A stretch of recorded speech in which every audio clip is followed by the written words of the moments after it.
Bismillahirrahmanirrahim. Assalamualaikum warahmatullahi wabarakatuh. Berita Al-Hijrah 18 Februari bersama saya Al-Muhsin Muhammad Nur dan tajuk utama malam ini. Dakwaan telur import rosak dan busuk disiasat.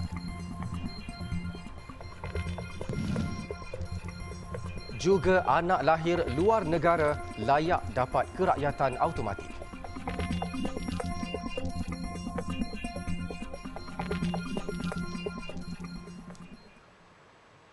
Kabinet bersetuju untuk memberikan kewarganegaraan secara automatik kepada anak yang dilahirkan di luar negara oleh ibu warga negara yang berkahwin dengan warga asing. Keputusan itu dicapai menerusi mesyuarat Jemaah Menteri semalam.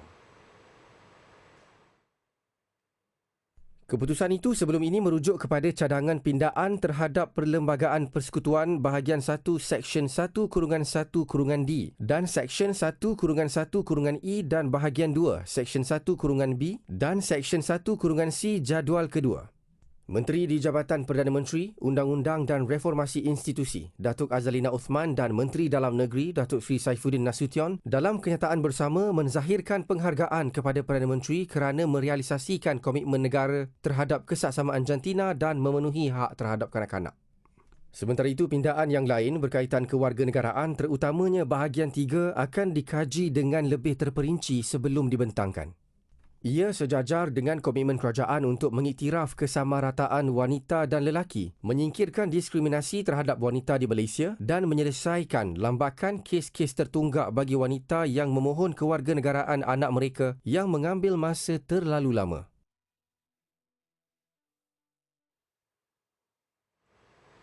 Kesahihan berhubung dakwaan bahawa telur import dari India rosak dan busuk akan disiasat. Menteri Pertanian dan Keterjaminan Makanan Datuk Seri Muhammad Sabu berkata Jabatan Perkhidmatan Veterina DVS telah diarahkan berbuat demikian dengan kadar segera.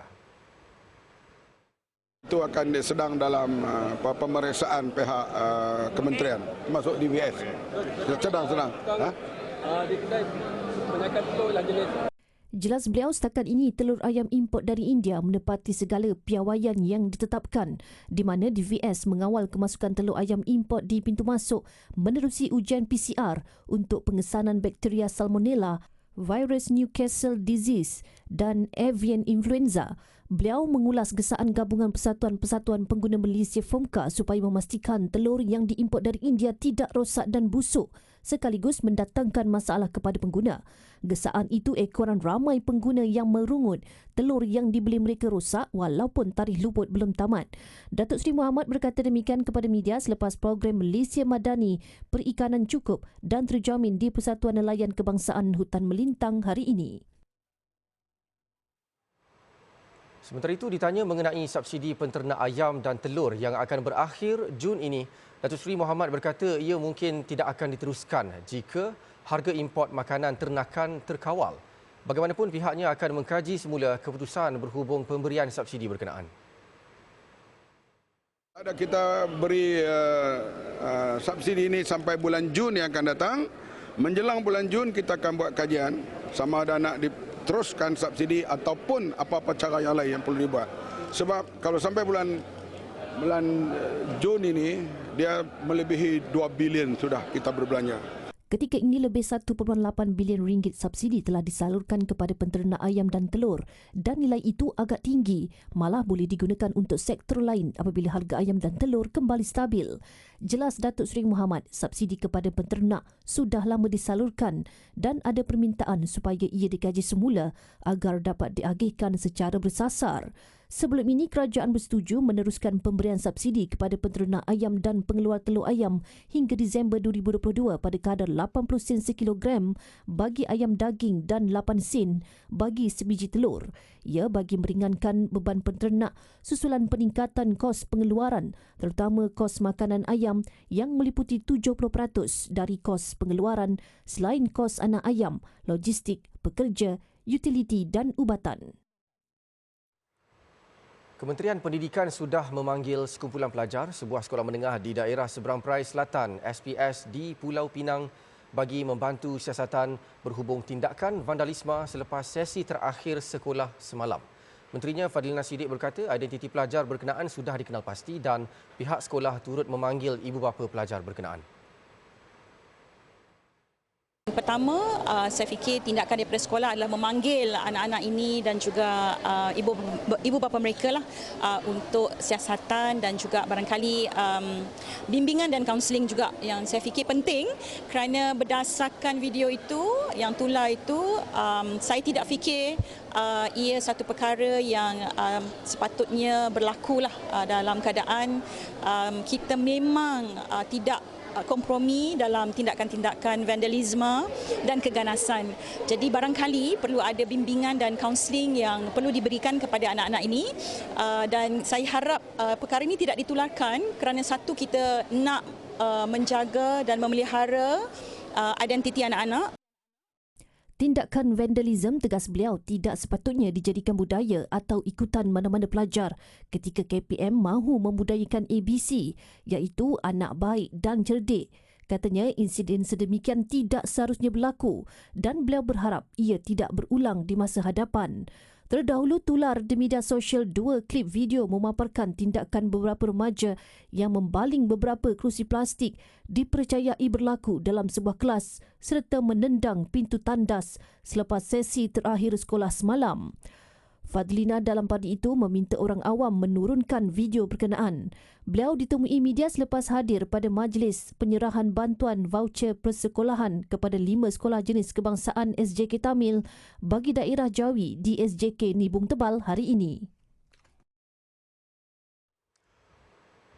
Seorang wanita maut manakala dua lagi termasuk seorang kanak-kanak cedera parah selepas kereta yang dinaiki mereka bertembung dengan sebuah lori tangki di kilometer 152.2 Jalan Kuantan, Seremban. Kejadian kira-kira pukul 9.20 pagi itu berlaku ketika mangsa Rosnah Saadun 56 tahun bersama suami dan anaknya dalam perjalanan dari arah Muazzam Shah menuju Seremban. Dua lagi penumpang kereta terbabit iaitu suami dan anak mangsa mengalami kecederaan berjaya dibawa keluar dengan bantuan orang awam. Rosnah yang memandu kenderaan terbabit dilapor tersepit. Menurut Pegawai Perhubungan Awam Jabatan Bomba dan Penyelamat Malaysia JPPM Pahang, Zulfadli Zakaria, kedua-dua kenderaan dipercayai bertembung dan mengakibatkan bahagian depan lori tangki terbakar, manakala kereta terbabit pula remuk teruk. Mangsa disahkan meninggal dunia di lokasi kejadian, manakala mangsa yang cedera dihantar ke Hospital Muazzam Shah untuk rawatan susulan. Pemandu lori tangki bagaimanapun tidak mengalami sebarang kecederaan.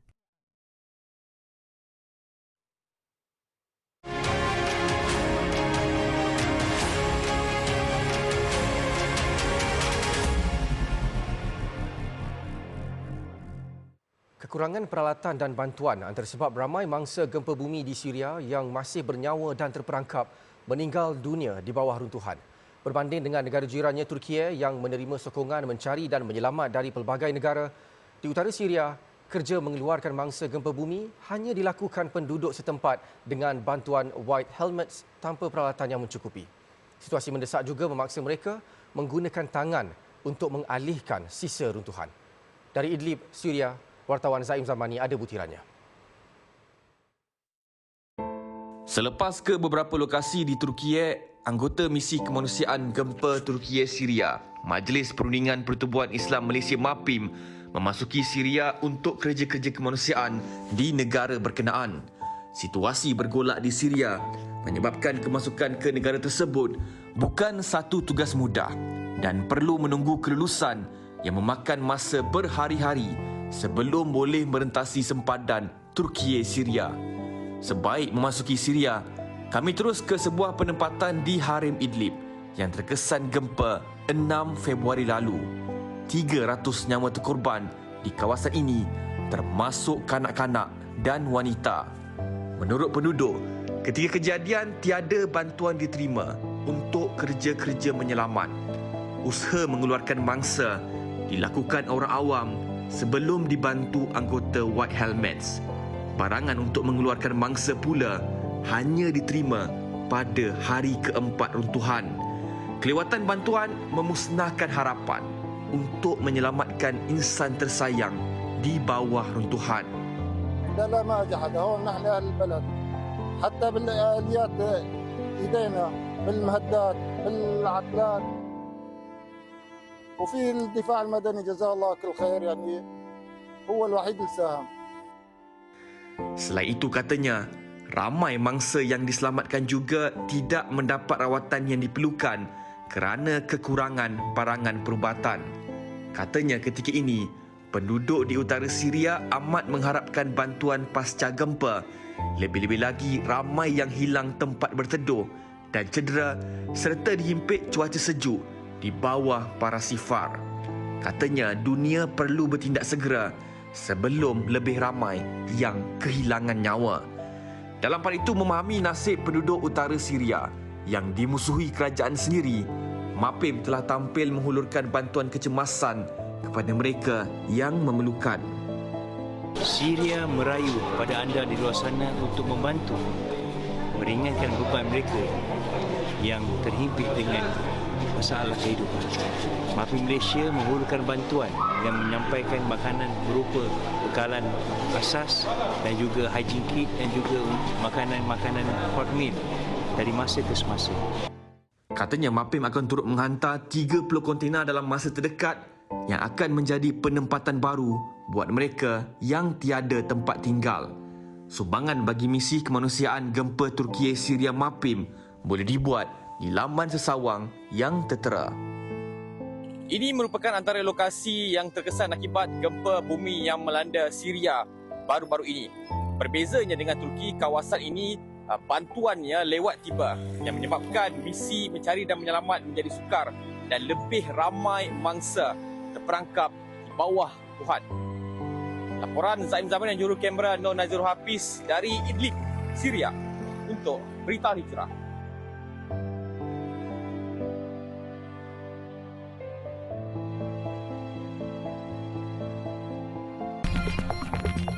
Peruntukan bina masjid di Negeri Sembilan diluluskan. Alhamdulillah bertemu lagi. Ulama dan para ilmuwan memainkan peranan utama dalam kerajaan yang bertindak sebagai rujukan sebelum sesuatu polisi dan dasar dilaksanakan. Timbalan Perdana Menteri Datuk Seri Ahmad Zahid Hamidi berkata kerjasama erat dengan golongan ini dapat memastikan negara berada di landasan yang tepat sekaligus mencapai matlamat negara aman dan sejahtera. Apatah lagi dalam kemajmukan dan perlatar belakangan yang pelbagai.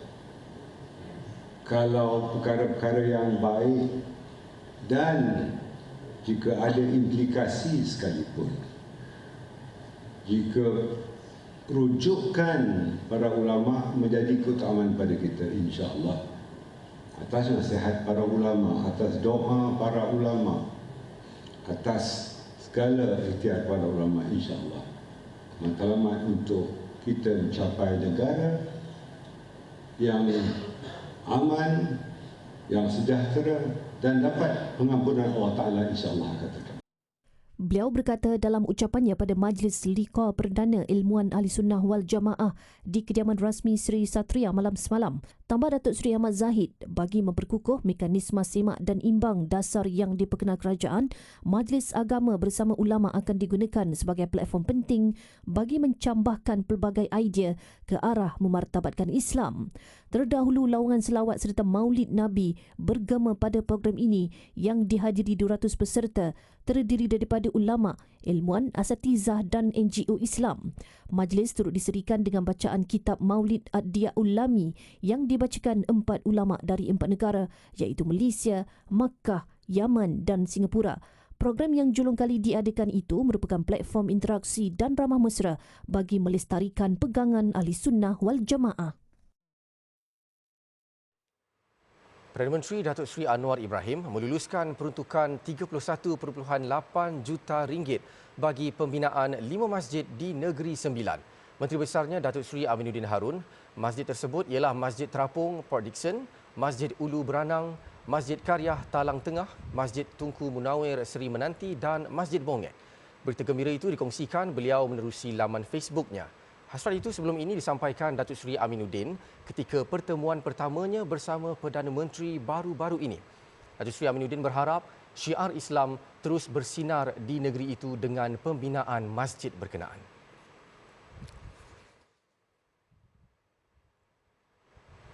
Selepas kejayaan pembukaan pasaraya pertama Yadim Mart di Seri Kembangan April tahun lepas, Yayasan Dakwah Islamiah Malaysia Yadim melakar sejarah baharu dengan pembukaan cawangan kedua pasaraya itu di Bandar Baru Bangi.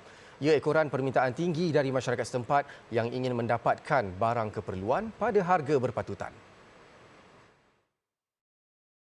Ketua Pegawai Eksekutifnya, CEO Yang Baharu, Zamri Zainal Abidin, berkata pasaraya cawangan baru itu menawarkan kira-kira 6,000 jenis barangan keperluan harian pada harga lebih rendah dari pasaraya lain. Kita memang fokus kepada kawasan-kawasan yang kita fikir perlu untuk dibantu ya, dengan kepadatan penduduknya, dan harga barang yang kita tawarkan pun memang harga yang mampu beli, jauh lebih rendah daripada harga yang ditawarkan di pasar-pasar lain. Dan perkara ini juga melibatkan infak daripada pihak Yadim sendiri untuk mencari dana, membantu dan untuk distribute ataupun mengedarkan barang-barang ini kepada para pengguna. Sempena pembukaan cawangan kedua Yadim Mart, ayam segar dijual pada harga RM5 seekor dan 1,000 ekor ayam terjual dalam tempoh 2 jam sejak dibuka 10 pagi tadi. Jualan Rahmah itu juga menawarkan minyak masak 5 kg pada harga RM16.90, RM6.90 bagi beras 5 kg serta gula harga RM1.50 sekilogram. Terdahulu, perasmiannya disempurnakan setiausaha politik kepada Menteri di Jabatan Perdana Menteri Hal Ehwal Agama, Dr. Muhammad Razak Idris. Ia merupakan satu bentuk usaha sebagai peneraju dakwah. Yadim akan menceburi bidang dakwah dalam aspek perekonomian dan perkhidmatan masyarakat, dan insya-Allah dengan sekiranya kedudukan dan usaha ini mendapat sambutan masyarakat, Yadim akan membuka lagi di lokasi-lokasi yang sesuai. Pasar raya ini boleh memuatkan sehingga 200 pengunjung pada satu-satu masa. Sebagai permulaan, Yadim Mart Bangi akan beroperasi setiap hari bermula pada jam 10 pagi hingga 10 malam. Jenama produk kecantikan Toya Beauty HQ optimis untuk melahirkan 10,000 usahawan dalam tempoh 5 tahun akan datang. Bukan sekadar untuk memasarkan rangkaian produk jenama berkenaan, Ketua Eksekutif Pemasaran Yaya Mantuna HQ Sdn Bhd Mardiana Mat Shah berkata sasaran itu juga bermatlamat untuk membantu lebih ramai rakyat Malaysia menjana pendapatan. Sehingga kini, Toya Beauty HQ mempunyai lebih 2,000 usahawan dengan pelbagai latar belakang termasuklah suri rumah, pekerja dan pelajar. Sepanjang 3 tahun syarikat ini beroperasi, sebanyak 400,000 unit terjual di dalam dan luar negara seperti Brunei, Singapura dan Indonesia. So, sasaran kami mahukan lebih ramai lagi ejen stokis dan juga yang boleh bersama dengan Toya Beauty dan nak belajar bersama-sama, dan kami juga melancarkan program latihan dan juga kelas latihan untuk mengajar mereka lah. Kami usaha daya upaya untuk tingkatkan lagi banyak lagi luar negara yang kami nak pasarkan ke sana.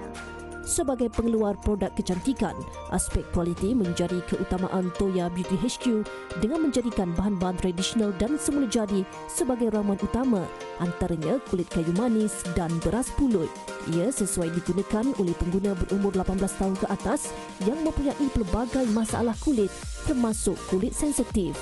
Sementara itu, rangkaian produk Toya Beauty mempunyai 2 set eksklusif, iaitu set rawat dengan 3 gabungan serum, pencuci muka dan krim jeragat, manakala set cantik terdiri daripada serum, sunscreen dan lip mist. So, produk Toya Beauty dah dapat kelulusan antarabangsa.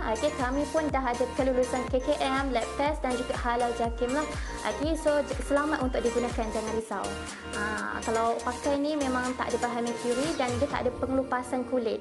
Rangkaian produk Toya Beauty HQ boleh didapati dengan menghubungi ejen serta stokis seperti tertera.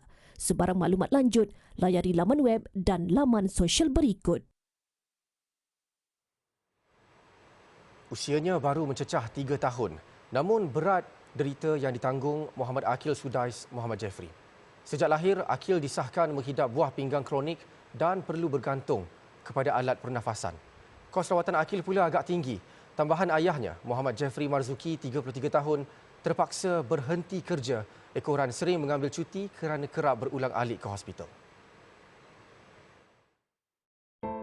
Hati bapa mana tidak pilu bila mengenangkan nasib isteri dan 2 anaknya yang hidup daif dalam masa sama ingin memberikan yang terbaik buat Akil. Jika dahulu Jeffrey mampu memperolehi pendapatan tetap bulanan ketika bekerja di pasaraya, namun kini dia hanya melakukan kerja kampung dengan pendapatan RM300 sebulan. Nak pergi kerja tu duduk fikir kan. Saya dia kan. Macam mana kata cukup jadi apa-apa kadang di rumah tak ada siapa nak boleh bawa kereta kan. Kadang saya tu dia dalam kali buat tulisan nyari berhenti. Pergi kerja kan.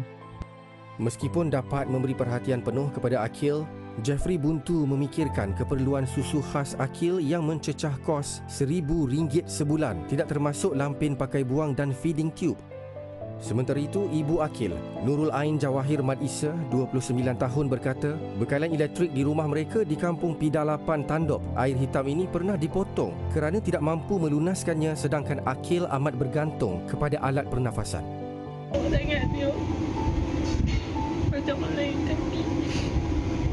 Saya fikir duit saya ada ni, duit saya simpan dia pergi hospital, tak ada yang perlu lagi. Tapi doktor cakap saya kena bawa juga dia keluar, tapi saya tak kena nak beritahu kat doktor kan. Persatuan Cancer Survivors Malaysia CSM terpanggil untuk membantu keluarga ini dan menyerahkan bantuan berupa wang tunai dan perbelanjaan keperluan dapur selain kaunseling kepada pasangan suami isteri ini. Keluarga ini kita bantu masalah kewangan. Kebetulan hari itu bil elektrik tak ada atau tunggak, jadi kena potong dengan TMB. Jadi CSM telah membantu melunaskan bil yang tertunggak kerana adik Muhammad Sudais, Muhammad Akhil Sudais, dia memerlukan elektrik sebab dia ada kena pakai mesin oksigen, lepas tu kena buat suction. Jadi inilah antara bantuan yang kita cuba bantu kerana kita nak ringankan beban ibunya dan keluarga penjaga. Kita mengharapkan ramai lagi membantu kerana keperluan adik Muhammad Akhil ni lama, banyak. Sumbangan kepada keluarga ini boleh disalurkan ke akaun tertera atau menghubungi Nurul Ain Jawahir Mat Isa di talian 017 591 8441. Seluduk migran 18 mayat ditemui dalam truk. Alhamdulillah bertemu lagi. 18 migran termasuk kanak-kanak berusia 6 hingga 7 tahun dijumpai mati dalam sebuah truk di Bulgaria. Pihak berkuasa percaya semua mangsa mati akibat sesak nafas. Truk itu dipercayai dalam perjalanan membawa migran yang diseludup memasuki Bulgaria. Penyiasat menemui mayat bergelimpangan di sekeliling truk itu. Menurut polis, truk membawa 52 pendatang asing tanpa izin berkenaan bersembunyi di bawah muatan kayu. 34 yang ditemui masih hidup dan dibawa ke hospital. Ketika ditemui, parti itu kesejukan dan kebasahan, malah tidak makan beberapa hari. Penemuan truk berkenaan dimaklum penduduk tempatan kepada polis yang melihat truk tersebut ditinggalkan berhampiran perkampungan Lokorsko. Manakala penyeludup dilapor melarikan diri sebaik menyedari kematian parti. Berdasarkan siasatan awal, migran berkenaan berasal dari Afghanistan. Mereka bergerak dari Turki memasuki Bulgaria beberapa hari lalu. Bulgaria merupakan anggota Kesatuan Eropah dan menjadi pintu masuk ke blok berkenaan. Lebih 80,000 bangunan musnah dalam 2 gempa bumi kuat di Turki. Ia membabitkan premis di 11 wilayah terjejas. Menurut Menteri Perancangan Bandar Turki, Murat Kurum, 7,000 petugas terlibat menjalankan pemeriksaan dan menilai kerosakan bangunan. Bangunan yang rosak perlu dirobohkan segera. Penduduk juga dinasihat untuk tidak berada berdekatan dengan bangunan rosak yang telah dikenal pasti. Kerajaan berjanji akan membina semula kediaman dengan kajian mendalam di beberapa bandar yang terjejas teruk mulai Mac ini. Untuk permulaan, 30,000 rumah baharu akan dibina dan ia tidak melebihi 3 atau 4 tingkat. Turki dikecam hebat kerana didakwa gagal menguatkuasa peraturan projek pembinaan yang mungkin menyumbang kepada angka korban yang tinggi. Susulan gempa, lebih 50 kontraktor pembinaan telah ditahan. 53 orang terbunuh dalam serangan hendap di wilayah Homs, Syria. Menurut pihak berkuasa kerajaan, serangan itu dilakukan kumpulan militan Daesh. Insiden berlaku di Bandar Al-Sokhna, Homs. Menurut pengarah Hospital Palmyra, Walid Audi, mangsa terbunuh membabitkan 46 orang awam termasuk wanita serta kanak-kanak dan 7 tentera. Kejadian dilaporkan berlaku ketika mangsa sedang mencari truffle, sejenis cendawan. Homs merupakan wilayah di bawah kawalan kerajaan Syria dan sekutunya.